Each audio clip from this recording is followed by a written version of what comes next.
नीतीश के खिलाफ चलेगा पोल खोल अभियान। 37 नेताओं की भीड़ में जैसे ही चिराग पासवान पर पड़ी नजर, मोदी ने गले लगा लिया। बेंगलुरु से मुंह फुलाकर लौटे थे नीतीश तेजस्वी, दिल्ली से सीना तान कर पटना है चिराग।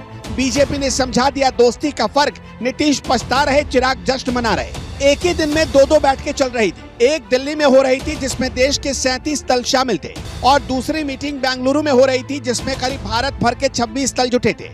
सबका इरादा एक ही था, दिल्ली की गद्दी को हासिल करना। लेकिन दिल्ली में हो रही बैठक में कुछ ऐसा देखने को मिला जिसने दिल जीत लिया। 37 नेताओं से हाथ मिला रहे पीएम मोदी को भीड़ के बीच से निकल कर आए चिराग पासवान पर जैसे ही नजर गई, फिर क्या था, मोदी को देखते ही चिराग पासवान उनके पैरों को छूने के लिए झुक रहे थे। तब तक मोदी ने उन्हें रोक लिया, फिर उनके हाथ पकड़ लिए और गले लगा लिया। चिराग पासवान को गले लगाते ही कुछ लोगों को मोदी और पासवान के रिश्ते का अंदाजा हो गया। सभा में मौजूद बाकी नेता देखते रहे कि प्रधानमंत्री ये क्या कर रहे हैं। लोगों को भरोसा नहीं हुआ क्योंकि यहाँ प्रधानमंत्री नरेंद्र मोदी सब नेताओं से हाथ मिला रहे थे, लेकिन अगर किसी को गले लगाया तो वो सिर्फ चिराग पासवान थे। 37 धुरंधर नेताओं के बीच अकेले बिहार के चिराग पासवान मोदी के इतने करीब है और ये दुनिया देख रही थी। मोदी ने एक पिता और अभिभावक की तरह चिराग पासवान के चेहरे पर हाथ फेरा, फिर प्यार से कुछ कहा। ईस्ट, वेस्ट, नॉर्थ और साउथ हर इलाके से नेता एनडीए के साथ गठबंधन करने को तैयार थे।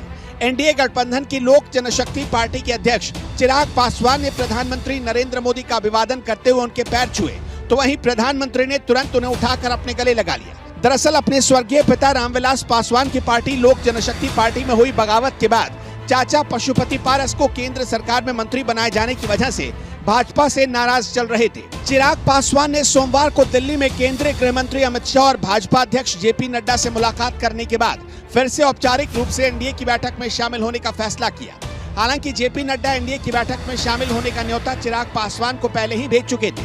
हालांकि कुछ लोग ये भी दावा कर रहे हैं कि चिराग पासवान को एनडीए की बैठक में गले लगाकर प्रधानमंत्री नरेंद्र मोदी ने बिहार के मतदाताओं को एक बहुत बड़ा राजनीतिक संदेश देने की कोशिश की है।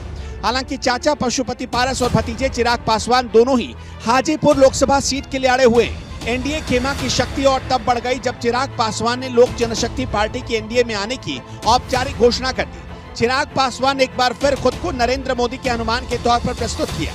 चिराग ने कहा कि पिछली बार एक सीट बिहार में जीते थे, इस बार 40 की 40 सीटें जीतने का लक्ष्य है। चिराग पासवान ने दिल्ली में एक प्रेस वार्ता में एलजेपी रामविलास के एनडीए में शामिल होने की घोषणा करते हुए कहा कि उनकी पार्टी बीजेपी के खिलाफ नहीं बल्कि नीतीश कुमार के खिलाफ एनडीए से अलग हुई थी। चिराग पासवान ने कहा कि मैं चाहता था कि हम लोग एनडीए का हिस्सा बने, लेकिन नीतीश कुमार के वापस एनडीए में आने के बाद हम लोग असहज थे। हम लोगों को लोकसभा चुनाव में पिछली बार जेडीयू की तरफ से हराने की कोशिश की गई। हालांकि हम लोगों ने मुद्दे के आधार पर कई बार बीजेपी को समर्थन दिया। चिराग ने आगे कहा कि लोगों ने कहा आपकी पार्टी तोड़ी गई, आपका घर खाली कराया गया, फिर भी आप बीजेपी के साथ क्यों हैं? लेकिन मैं यहाँ बता दूं कि मेरी व्यक्तिगत लड़ाई नहीं, ये बिहार के लिए लड़ाई है। चिराग पासवान ने खुद को पीएम मोदी का अनुमान बताते हुए कहा कि उपचुनाव में मैंने उन्हीं संबंधों के आधार पर प्रचार किया। चिराग ने यह भी स्पष्ट किया कि हम लोगों की कुछ शर्तें नहीं बल्कि चिंताएं थी, जिसे हमने नित्यानंद राय और बीजेपी के नेताओं के सामने रखा। इस पर आम सहमति बनने के बाद एलजेपी रामविलास औपचारिक तौर पर एनडीए में शामिल